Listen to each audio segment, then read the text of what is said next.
back to my channel, guys. Today we're going to be covering a topic that I've gotten a lot of questions out about. We're actually going to be talking about COVID restrictions over in Europe. If you guys don't know me, my name is Christina and I was just traveling Europe, Western Europe for 2.5 months. I just recently got back. If you do know my channel, I'm sorry you hear me say that every single video. But anyways, we're going to be talking about the COVID restrictions. I've already made a video about this, but when I made it, it was at the very beginning of my trip, and now that it's been 2.5 months later, I think I can get more updated information. So let's just get into it. Okay, so as far as vaccinations, nowhere actually required vaccinations except for Italy, but since then they have recently gotten rid of it, and I know because I was by Italy and people that were traveling there were telling me that they have gotten rid of actually checking your vaccination cards, because when I was there, they were checking it before restaurants, before trains, before bars, absolutely everything. You could not go anywhere without vaccinations. But a lot of places still do require vaccinations for plane travel into countries. So if you're going by plane to a specific country, I would check the specific CDC guidelines. But for the most part, you don't need to show your vaccination card anywhere.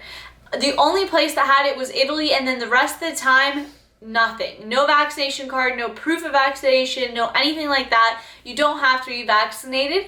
And as far as masks, those are also not required in 90% of the Western European countries. So I will put a list of all the countries I went to right here, just so you guys know specifically which ones I'm talking about. But in all those places, they did not require a mask to go inside clubs, inside bars, inside restaurants, inside museums for the most part. Like, everywhere had very lenient mask rules. There were only a few countries that you did have to wear a mask on trains, buses, public transportation, things like that, and that is still in effect. So if I were you, I would always carry a mask just in case in your pocket, in case you're going to be riding a bus, train, or happen to be in one of the stricter places where they do require it to go into a museum or something like that. Another thing I wanted to mention, because people always ask about this, is are things closed? Like, for example, I know back a few months ago and everything, there were still bars, clubs, things like our party or have a lot of people in them were closed.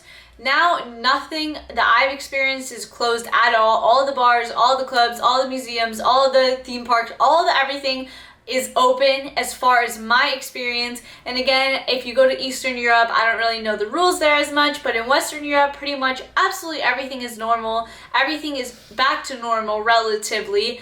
As far as the comparison, I would say that if you live in Florida, that's where I'm from, it's kind of similar to Florida, whereas like some people wear masks just because they want to, but it's not required and things are no longer closed.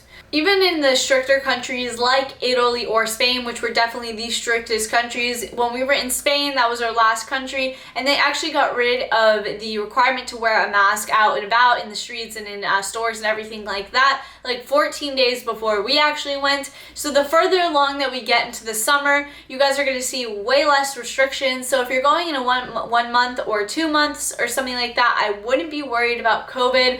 If you do want to get your vaccinations like we did, it just made our trip easier. It made me not have to worry that maybe you need a PCR, maybe you need a test or something like that to go in certain places. I always did have my vaccination card. In Europe, just so you guys know, they do have a QR code instead of a vaccination card, but if you're from the US and they don't give you a QR code, you can just show your card and you'll be just fine. But everything is getting back to normal. I would not worry about COVID. I wouldn't think that it's gonna make any difference to your trip or plans at all whatsoever. So even though they were not that strict, as of right now, so I just got back like 4 days ago, so this was relevant up to 4 days ago, but again, always check. In order to get back into the United States, you did need to get a rapid COVID test or a PCR test.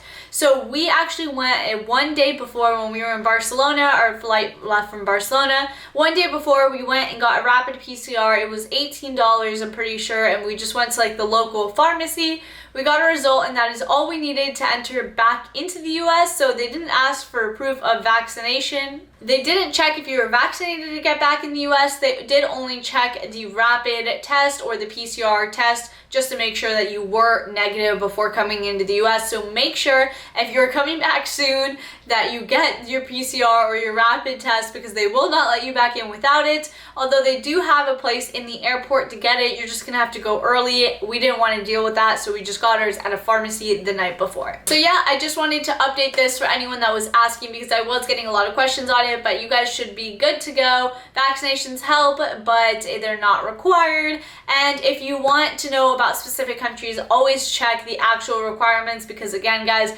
I don't speak for the countries. I just am speaking from my personal experience of being abroad for the 2.5 months. Thank you guys for watching. If you have any questions about COVID specifically, let me know down below, and I always answer your guys' questions. Like, subscribe, do all those things you guys already know what to do, and I'll see you on my next video.